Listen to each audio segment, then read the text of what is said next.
여러분 반갑습니다. 초대교회는 참 핍박이 많았습니다. 그래서 초대 교보이자 신학자였고 변증가였던 그 터툴리안이 이런 말을 했습니다. 하나님의 교회는 교인들의 땀과 눈물과 피로 자란다. 그렇게 했습니다. 왜냐하면 그 시대에 많은 박해 속에서 교회가 이겨내고 자라갔기 때문에 그런 표현을 했습니다. 여러분 사도행전 8장 1절을 한번 보십시다. 1절 밑에 보면 그날에 예루살렘에 있는 교회에 뭐가 왔다고 했습니까? 큰 박해가 있었다. 그렇게 기록하고 있죠. 여러분 이 박해라는 것이 초대교회만 있겠습니까? 오늘날에도 여러분 박해가 있습니까? 여러분 지금 세계 인구가 한 81억 정도 되는데 기독교인들이 얼마냐 하면 25억 정도 된답니다. 복음주의 교인들은 한 10억 정도 될 거예요. 이 가운데 실제적으로 어떤 형태로든 박해를 받는 교인들이 3억 6,500만 명이 된답니다. 그러니까 전 세계 기독교인들 가운데 7명 중에 1명은 어떤 형태로든 박해를 받고 있다. 그리고 그 박해 정도가 날이 갈수록 심해지고 있다. 여러분 2023년 조사에 보면은 교회, 기독교 학교, 기독교 병원이 직접적으로 공격당한 횟수가 2,109건.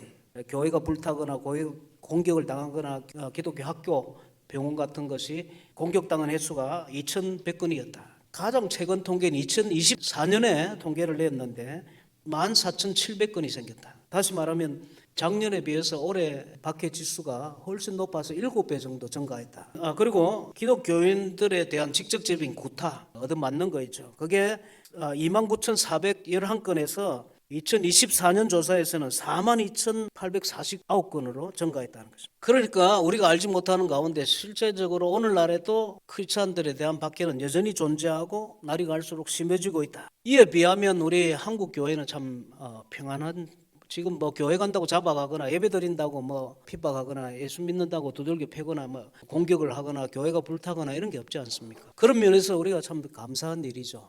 근데 이거 우리가 피해를 입지 않는 데서 우리가 감사하다 여기에 끝나면 교인의 의무가 다 안 된다 그런 말입니다. 신명기 3장 20절에 이런 말이 있습니다. 이스라엘 12지파가 가나안을 정복하려고 하는데 이미 가나안 동편에 갓 지파, 므낫세 반지파, 르우벤 지파가 이미 땅을 받았죠. 그러면서 땅을 이미 분배받았지만은 가나안을 정복하려고 할 때 모세는 이미 분배받은 그 사람들에게 너희도 전쟁에 참여하라. 그리고 너희가 선봉에 서라 하시면서 하신 말씀이 이런 말을 했습니다. 하나님께서 저들에게, 다시 말하면 이제 전쟁을 치르고 땅을 빼앗아야 하는 저들에게도 안식을 주리니 그들이 안식할 때 비로소 너희는 하나님이 준 안식으로 돌아가리라. 그런 말을 했습니다. 무슨 말이냐면 이미 땅을 받았지만은, 이미 우리는 박해를 받지 않고 편안하지만은 여전히 우리 가운데 박해받는 고난당하는 사람이 있으면 하나님이 주신 안식이 우리 속에 평화롭게 오지 않는다는 그런 말입니다. 그래서 우리가 비록 한국에 살고 있지만은 여전히 지금도 존재하는 박해받는 성도가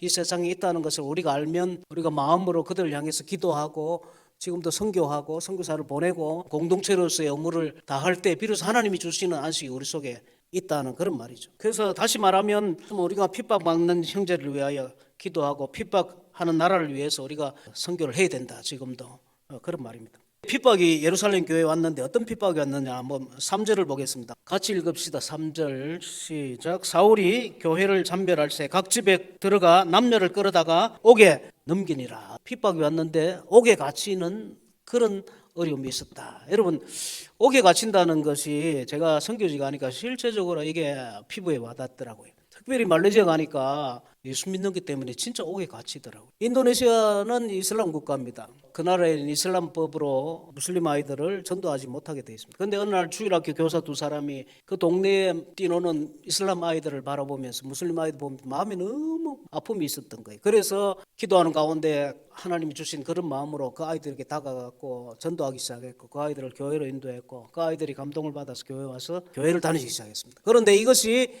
자기 부모나 동네 사람들이 알게 되어서 이 주일학교 교사 2사람을 고발을 했습니다. 그래서 인도네시아 법에 의해서 재판을 받았는데 결과가 실형이 선고됐습니다. 징역 2년을 받았습니다. 감옥에 있으면서 이런 고백을 했습니다. 나는 비록 내 몸은 갇혀 있지만 하나님이 주신 나에게 주신 이 기쁨과 자유를 아무도 빼앗아갈 수 없다는 그런 고백을 하는 실제 있었던 일입니다. 지금도 여전히 감옥에 갇히기도 하는 그런 고난이 있습니다. 예루살렘 교회의 감옥에 갇히는 듯한, 사울이 교회를 잔멸할 때 각 집에 들어가 남녀를 끌어다가 다 옥에 가두는 그런 아픔이 있었다는. 두 번째 보시겠습니다. 어떤 핍박이 있었냐. 여러분 2절을 보겠습니다. 2절.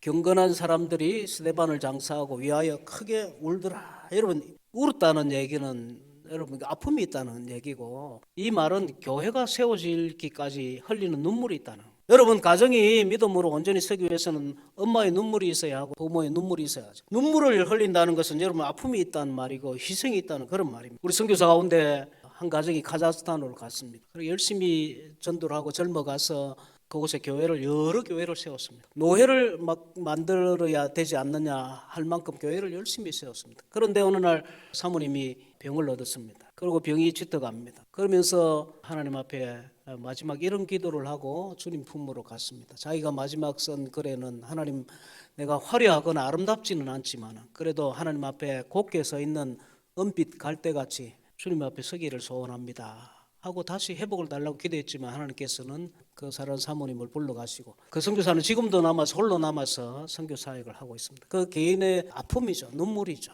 제가 몇 주 전에 필리핀에 가서 직접 들은 얘기인데, 아이들은 어떻습니까? 선교사 아이들은, 자녀들은 부모를 따라가서 낯선 곳에서, 친구 하나 없는 곳에서, 아무도 모르는 곳에서 가서 학교에 들어가니까 한마디 말을 알아들을 수가 없는 거예요. 너무 답답한 거죠, 아이가. 그래서 가니까 선생님이 무슨 말을 하는데, 친구가 무슨 말을 하는지 아무 소리를 알아듣지 못하니까 너무 학교 가기가 싫은 거예요. 그런데 학교를 가 있으니까 교실에 앉아 있는 것이 지옥 같아. 그래서 이 아이가 갑자기 배가 아프더래요. 그래서 화장실을 가니까 그 1m 되는 그 조그만 화장실에 앉아 있는 게 너무 기쁘더래요. 그래서 아이가 앉아 있는데 마치 평화로다, 하늘 위에서 내려오네, 막 그걸 느낀 거예요. 아이가 화장실에서.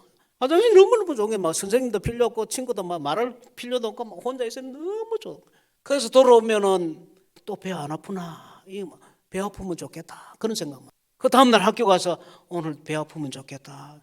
진짜 배가 아픈 거예요. 자꾸 내 배 안 아프나, 배 아프면 좋겠다니까 아이가 배탈이 나 있어요. 계속 학교만 가면 배가 아픈 거예요. 화장실에 왔다 갔다 너무, 학교 화장실 가면 너무 기분이 좋더래요. 그래서 아이는 막 배 아프니까 기분이 좋아 화장실 가서 앉아가지고 안 나오는 거. 그러니까 선생님이 보니까 아이가 좀 이상하다. 계속 수업은 안 하고 왔다 갔다 하니까. 그래서 마지막 통지표에 이래 썼더래요. 이 아이는 좀 산만하다. 그래서 부모가 좀 지도를 해라. unattended 그런 말을 써놨. distracted 뭐 이래 써놨더래. 그 아이가 뭔 말인지 모르니까, 아버지 이게 뭐고 하면 가왔더래요. 그 아버지가 보니까 아이가 산만하다. 그 너무 산만하다. 아버지 산만한 게 뭔데? 그 아버지가 할 말이 없어가 네 믿음이 산만하단다 그랬대요. 그러니까 이 아이가 선생님이 내 믿음 좀 묻지 않은데 나 선생님하고 한마디 말도 안 하는데, 그래가지고 근데 이 아이가 이겨내고 한동대 다니고, 한동대 그 로스쿨 다니고 서울에 지금 로펌에 취직을 해가지고 있습니다. 이게 여러분 선교사들이 선교지 가서 흘리는 그 아픔이죠. 눈물이죠. 우리 선교사들이 지금 한 500명이 교회를 몇 개를 개척했나 우리가 조사를 해보니까 가정교회를 포함해 한 1200개 교회를 지금 세웠는데 그 수기를 받았어요. 근데 교회가 세워지기까지 한 교회도 그냥 세워진 것이 없고, 선교사의 아픔과 눈물과 아이들의 그 참 말할 수 없는 그런 고통 속에서 이겨내는 여러 것들이, 그 눈물들이 합해져서 교회가 되더라는 거예요. 여러분, 이 교회는 눈물 속에 세워진다.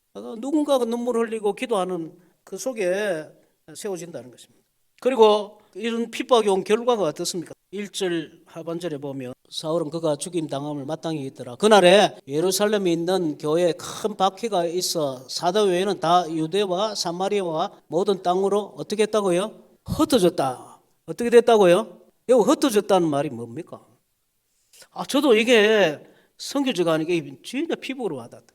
제가 이 이슬람 나라에서 자매를 하나 전도했습니다. 대학교 사서 도서관에 일하는 자매를 전도해가지고 우리 집에 한 2년을 집에서 공부를 시켰어요. 밥도 같이 먹고 성경 공부도 하고 주로 집사람이 막 교재를 가지고 했습니다. 그 2년이 지나니까 이 자매가 예수를 믿겠다는 거예요. 예수님을 영접했어요.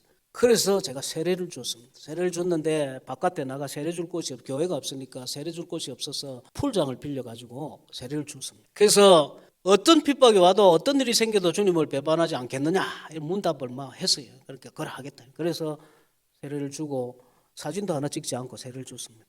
그런데 이 자매가 세례받았고 예수 믿은 것이 그 동네에 알려졌습니다. 가족에 알려졌어요. 이 집이 난리가 난 거죠. 온 동네와 집이 전부 이슬람인데 그 딸이 예수를 믿으니까 어떻게 되겠습니까? 말레이시아는 그렇지 않지만은 여러분 파키스탄 저기 아프리카 방글라데시 이런 나라에는 명예살인이라는 것이 있습니다. 친척이나 가족 중에 예수를 믿으면 집안을 더럽혔다 아이가 실제로 죽이는 그런 일도 있어요. 그런데 이 자매가 이게 살지를 못하는 거예요. 집에서 학교에서도 직장도 잊어버리고 그 집에서도 집을 나와야 하는 그런 상황이 생겼어요. 그러니까 자기가 평생 정들며 커왔던 그 고향을 떠나야 하는 그런 상황이 생긴 것이죠. 어릴 때부터 뛰놀던 그 오빠와 언니 이 품에서 아이가 떠나는 그런 아픔이 있는 거죠. 이게 흩어졌다. 집을 떠나고 고향을 떠나야 되는 그런 상황이 생기는 거예요. 그래서 여기 보면 박해가 오니까 예루살렘 교회에 엄청난 핍박이 오니까 사도 외에 목사님이나 이런 분들 외에는 사마리아와 유대와 모든 땅으로 다 흩어졌어요. 흩어졌다. 왜? 살 길을 찾아서 못 살게 해서 흩어지는 거예요. 여러분 터키라는 나라 알아요? 티르키에. 거기 가면 갑바도기아라는 데 있는데 그 당시에 교인들이 핍박을 피해 숨어 들어와서 땅 밑 100m까지 파서 옆으로 숨어 지냈대요. 그런데 여러분 놀라운 일이 생겨. 4절에 한번 보십시오. 우리가 상상할 수 없는, 우리가 생각할 수 없는 일이 벌어졌어요. 그 흩어진 사람들이 두루 다니며 복음의 말씀을 전할세. 여러분 그 흩어진 사람들이 누구라고요? 고난의 사람들, 핍박받은 사람들, 고향을 떠난 사람들. 여러분 남은 나라에 가서 이렇게 아무것도 없이 가서 사는 그런 사람들 얼마나 힘들겠습니까? 우크라이나 난민들이 폴란드에 와 있고 몰도바에 와 있고 루마니아에도 와 있는 이 폴란드 사람들 얼마나 힘들겠습니까? 그런데 너무 놀라운 것은 그 흩어진 사람들이 뭘 했다고요? 복음의 말씀을 전해. 야, 제가 선교사를 한 30 몇 년 하고 나니까 이 복음 전하는 거 편안한 사람이 하는 게 아닙니다. 고난의 사람들, 그 어려운 가운데 주님을 만난 사람들, 그 간절함이 있는 사람들, 이런 사람들이 전도하더라는 겁니다. 돈 있다고 선교하는 게 아닙니다. 하늘 주님을 만난 사람들, 그 어려움 속에서 고난 속에서 말할 수 없는 여러 것들 속에서도 주님을 만나 그 속에 기쁨이 있는, 평화가 있는, 무엇과도 바꿀 수 없는, 내 몸은 갇혀 있지만 주님이 주신 이 평화와 기쁨을 아무도 빼앗아갈 수 없다고 고백하는 이런 사람이 복음을 전하더라는 거예요. 그런데 여러분 한번 이런 사람이 복음을 전하니까 어떤 일이 벌어집니까? 이거 하나님이 역사가 일어난다. 그럼 한번 7절 보십시오. 7절 읽읍시다. 시작. 많은 사람에게 붙었던 더러운 귀신들이 크게 소리를 지르며 나가고 또 많은 중풍병자와 못 걷는 사람들이 나왔다. 이런 사람이 복음을 전하니까 역사가 일어나. 여러분 근데 너무 놀라운 것은 이 고난의 사람들이 복음을 전하니까 무슨 일이 생겼다고요? 역사가 일어나. 자, 그래서 여러분 하나님 역사가 일어난다. 우크라이나에 우리 선교 3사람이 있댔죠. 그 중에 한 사람이 난민으로 사는 게 너무 힘들어가 막 그냥 들어가 봤어요. 어디 오데사라는 데 들어갔어요. 여러분 오데사 들어봤어요? 우크라이나 수도 어딘지 알아요? 키이우라는 데가 수도고 부산같이 두 번째 큰 도시가 어디냐면 오데사. 그 뉴스 한 번씩 보면은 러시아가 미사일을 팡팡 때리는데 오데사다가 막 요새 막 갖다 때리는데 근데 그걸로 갔어요. 내가 이름 말 안 합니다. 왜냐하면 우리나라에서 이제 우리나라 여권 갖고 들어가지 말았는데 살짝 들어갔어요. 저한테 전화가 너무 놀라운 일이 생겼다. 그 극장 같은 거 빌려가 예배를 원래 드는데 몇십 명 교인 나왔대요. 근데 지금 500명이 나온답니다. 500명이. 여러분 그 전쟁통에 목숨을 잃어가고 다 피난을 가고 너무 먹을 게 없고 힘드니까 교회 와서 기도하는 거예요. 하나님 앞에 나오는 거예요. 역사가 일어나는 거예요. 이 세상에 막 몇십 명 나오던 교인이 갑자기 500명이 막 몰려오는. 그리고 마지막입니다. 8절. 그 성에 큰 기쁨이 있더라. 여러분 우리 크리스찬들로 인해서 이 동네가 변하고 오다 보면 오늘 선거하던데 저 사람들 가지고 나라가 절대 안 변합니다. 완전 이상한 사람들이 나와갖고 막 양당이 다 똑같잖아요. 이 세상 절대 안 바뀝니다. 우리 주님만이 바꿀 수 있고 주님은 너희가 바꿔라. 정치인들을 보고 나라를 바꿔라고 세우는 것은 엄청 어리석고 기대하는 자체가 잘못됐다. 주님은 뭐라 너희가 세상의 빛이다. 너희가 바꿔라. 우리가 바꿔요. 그래서 여러분 이 흩어진 동네들이 역사가 일어나는 기쁨이 일어나는 왜? 그 고난의 사람들이 복음을 전하고 그들 위해 기도하고 여러분 우리 크리스찬들로 인하여 우리 동네가 변하고 우리 회사가 변하고 우리 학교가 변하고 여러분 이 교회가 변하고 이 교회로 인하여 여러분 나라가 변하고 온 세상이 변해가면 이것이 선교 아니겠습니까? 핍박받는 교회 선교사를 보내고 그들 위해 헌금하고 기도하는 이것이 그래야 그 나라 것들이 주님 앞에 바로 서면 이것이 선교인 줄 믿습니다. 그 나라에도 기쁨이 오고 그 나라에도 역사가 일어나고 그 성에 기쁨이 있고 이런 교회 여러분들 되시기를 주님의 이름으로 축원합니다. 감사합니다.